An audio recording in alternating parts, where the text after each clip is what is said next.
결과지 맨 아래에 적힌 한 단어, 불일치가 보이는 순간부터 누군가가 이미 은호의 인생을 바꿔치기하고 있었다는 사실이 드러났는데요. 지은호는 그 종이를 손에 쥔 채로도 믿질 못했어요. 불일치라니요. 고성이가 아니라면 지은호는 대체 누구의 딸이냐는 질문이 머릿속에서 터져 나왔거든요. 그런데 더 무서운 건 그 질문이 진실을 향하는 게 아니라 누군가가 의도한 방향으로 지은호를 몰아가는 미끼일 수도 있다는 점이었습니다. 지은호는 이제야 알겠더라고요. 사람을 무너뜨리는 건 사실이 아니라 사실처럼 보이게 만든 연출이라는 거요. 문제는 그날이 어제도 아니고 바로 지금도 아니라는 거였습니다. 불일치 결과지가 지은호 손에 들어오기 전부터 이미 판은 움직이고 있었어요. 정순이의 가게로 낯선 남자가 들어온 건 점심이 막 지난 시간이었는데요. 남자는 너무 정중해서 오히려 더 차가웠습니다. 명함을 내밀고는 웃지도 않은 얼굴로 말했어요. 지은호 씨 관련 서류 확인건이 있어서요. 정순이는 손에 묻은 밀가루를 앞치마에 문지르다가 그대로 굳었고 지강호는 계산대 뒤에서 물컵을 잡다가 손이 멈췄습니다. 그 장면을 지은호는 가게 뒤편에서 보고 있었는데요. 지은호는 그 순간 이게 우연이 아니라는 걸 확신했어요. 고성이는 협박을 길게 하지 않는 사람입니다. 고성이는 입으로 흔들기보다 사람을 보내서 흔드는 속도가 빠른 사람이었거든요. 지은호는 바로 박성재에게 전화했는데요. 박성재는 벨이 몇 번 울리도록 받지 않았습니다. 지은호는 그 뜸이 더 미칠 것 같았어요. 숨이 마르는 느낌이 들었고 정순이가 모르는 표정으로 그 남자를 응대하는 모습이 지은호를 더 조급하게 만들었습니다. 한참 후에야 박성재가 받았는데요. 지은호가 먼저 말이 터졌습니다. 지금 우리 엄마 가게에 누가 왔어? 서류 확인하러. 그 순간 박성재가 아주 짧게 숨을 삼켰습니다. 박성재는 원래 남의 집 일에 깊게 들어오는 사람이 아니었어요. 박성재는 집안에서 살아남는 기술이 알아도 모른 척하는 것이라는 걸 몸으로 배운 사람이었거든요. 그런데 이번에는 그 기술이 통하지 않는다는 걸 박성재도 느끼고 있었습니다. 지은호의 목소리가 너무 얇았어요. 얇은 유리처럼 조금만 더 흔들리면 산산조각 날 것처럼 들렸거든요. 박성재가 낮게 말했어요. 어디야? 내가 갈게. 지은호는 대답하면서도 생각이 꼬였는데요. 박성재가 오면 해결이 될까요? 박성재가 오면 오히려 고성이가 더 즐기지 않을까요? 고성이는 늘 그런 사람입니다. 누군가가 지키려는 마음을 보이면 그 마음을 잡을 손잡이로 만들어버리거든요. 이 모든 시작은 전날 밤이었습니다. 그날 밤 고성이의 집에서 박성재의 입에서 말이 미끄러져 나왔어요. 박성재도 스스로 왜 그런 말을 했는지 이해를 못했는데요. 고성이가 너무 태연했고 지은호가 너무 위험해 보였기 때문입니다. 혹시 은호랑 어머니 진짜 피가 이어져요? 박성재가 그 말을 뱉는 순간 지은호는 심장이 덜컥 내려앉는 느낌이었어요. 누가 귀 바로 옆에서 종이를 쫙 찢는 소리를 낸 것처럼 머릿속이 순간 새하얘졌습니다. 지은호는 고성이를 미워해서 찾아온 게 맞았는데요. 이상하게도 혈연이라는 단어가 나오자 미움보다 먼저 떠오른 건 정순이 얼굴이었습니다. 지은호는 오랫동안 버텨왔거든요. 나는 그 사람 딸이 아니다라고 스스로한테 계속 되뇌면서 대신 나는 정순이 엄마 딸이다를 더 크게 붙잡는 방식으로요. 고성이는 바로 부정하지도 긍정하지도 않았습니다. 고성이는 한 박자 늦게 박성재를 바라봤는데요. 그 눈빛이 먼저 말하더라고요. 여기서 더 나가면 내가 지키는 걸 내가 건드린다.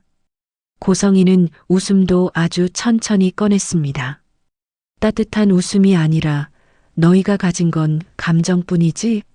하고 확인하는 웃음이었어요. 그리고 고성이는 지은호에게만 칼을 들이대지 않았습니다. 박성재 쪽으로도 칼끝을 옮겼습니다.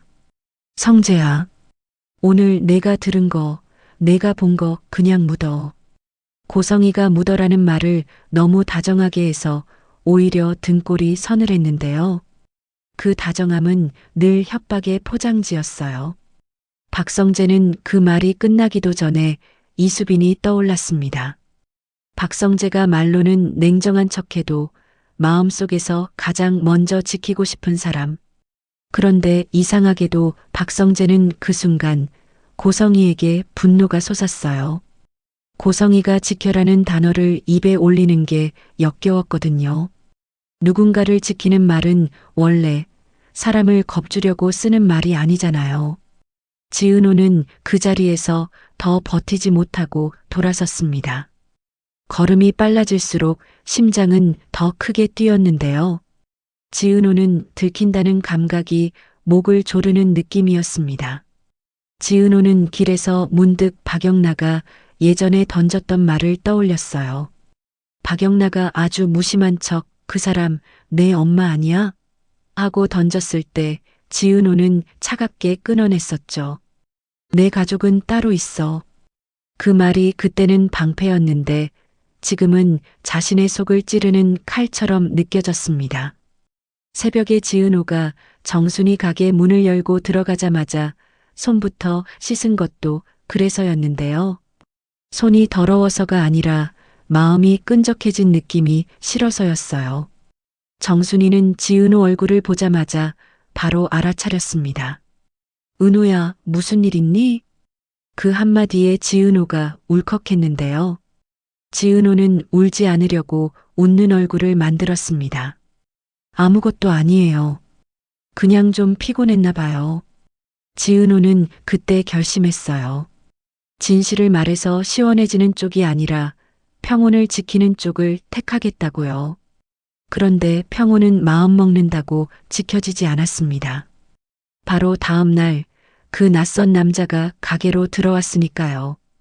박성재가 가게로 달려오던 그때 박성재 머릿속에는 다른 퍼즐도 동시에 떠올랐습니다. 한우진이 갑자기 조용히 퇴원했다는 이야기요.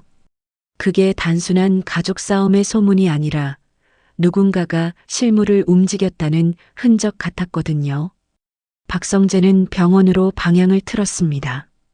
겉으로는 가게로 가는 척하면서도 박성재는 먼저 병원 기록부터 확인하려고 했어요. 고성이가 사람을 보내는 속도라면 병원 쪽도 이미 손이 닿아 있을 가능성이 컸습니다. 박성재가 기록을 들여다보는데요. 이상하게 빈 구간이 있었습니다. 과정은 너무 매끄럽고 서류는 너무 완벽했어요. 완벽한 서류는 늘 그렇습니다. 누군가가 완벽해 보이게 만든 거니까요. 박성재가 코디네이터에게 물었는데요. 돌아오는 대답은 딱 한 종류였습니다. 규정대로 처리했습니다. 박성재는 그 말이 나올수록 더 확신이 들었어요. 규정은 종이인데 규정을 움직이는 건 사람입니다. 사람은 언제든 편을 들 수 있거든요. 그날 저녁 지은호에게 문자 하나가 왔습니다. 번호는 가려져 있었는데요. 문장은 짧고 차가웠어요. 정순이 가게, 오늘은 경고. 지은호는 손끝이 얼어붙었습니다. 경고라는 말은 늘 다음을 예고하니까요. 지은호는 그제야 깨달았습니다. 지금 자신이 해야 할 건 고성이에게 화를 내는 것도 고성이를 용서하는 것도 아니었어요. 복수나 용서는 고성이가 원하는 링 위에서 싸우는 거니까요. 지은호는 싸움 자체를 바꿔야 했습니다. 먹잇감이 되지 않는 방식으로요.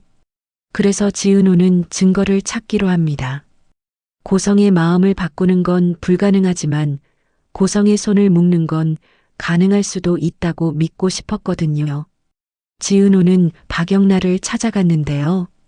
박영나는 늘 미안해도 먼저 무너지지 않는 척하는 사람입니다. 지은호가 먼저 낮게 말했어요.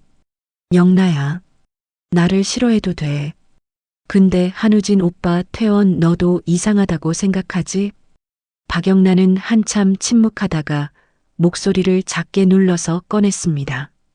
우리 엄마가 우진 오빠를 사람 취급 안 한 건 알아. 근데 그 퇴원은 나도 몰랐어. 그 말이 나오자 지은호 가슴이 철렁 내려앉았는데요. 박영나가 몰랐다는 건 고성이가 박영나조차 내 편으로 취급하지 않았을 가능성이 큽니다. 박영나는 그 사실을 인정하기 싫어서 표정이 더 딱딱해졌고 지은호는 그 딱딱함이 깨질 순간을 상상하며 마음이 복잡해졌습니다.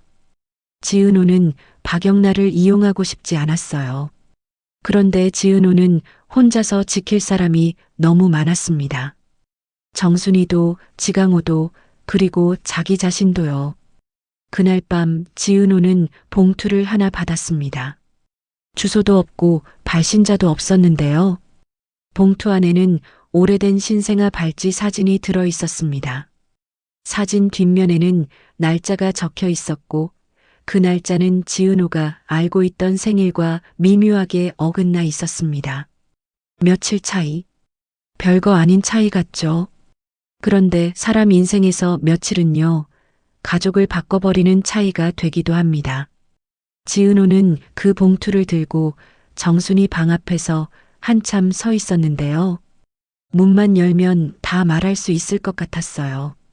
엄마, 나 사실 그런데 지은호는 끝내 문을 열지 못했습니다. 정순이가 약해서가 아니라 정순이가 강해서 더 무서웠습니다. 정순이는 지은호를 위해 다시 전쟁을 시작할 사람이거든요. 지은호는 정순이가 더 이상 싸우지 않았으면 했습니다. 그 욕심이 지은호를 또 침묵하게 만들었어요.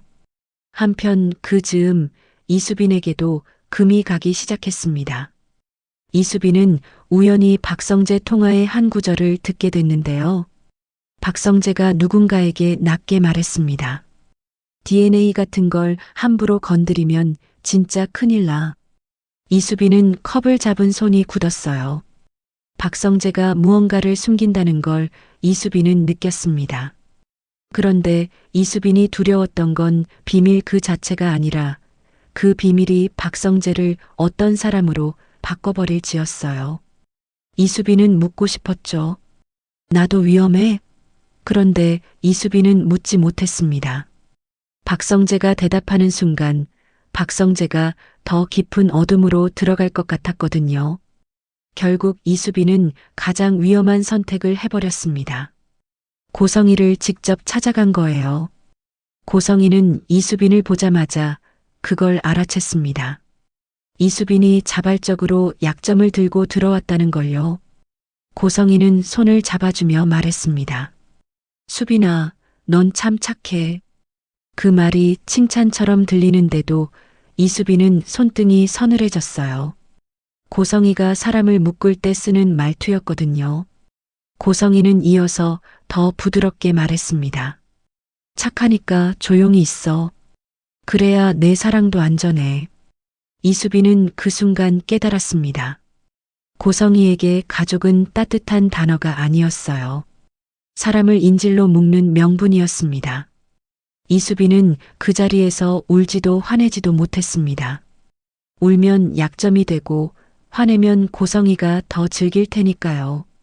이수빈은 스스로에게 조용히 약속했어요. 지금은 맞서지 말고 살아남자고요. 복수도 용서도 하지 말고 고성이가 만들어 놓은 판에서 내려오자고요.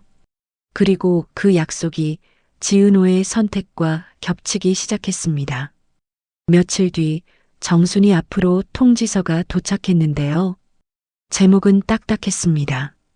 지은호 씨 출생 관련 서류 확인 요청. 정순이는 종이를 들고도 억지로 웃어 보였습니다. 별일 아닐 거야, 은호야. 정순이가 그렇게 말하는 순간 지은호 마음속에서 무언가가 끊어졌습니다. 지은호는 이제 알았어요. 평온은 이미 깨졌습니다.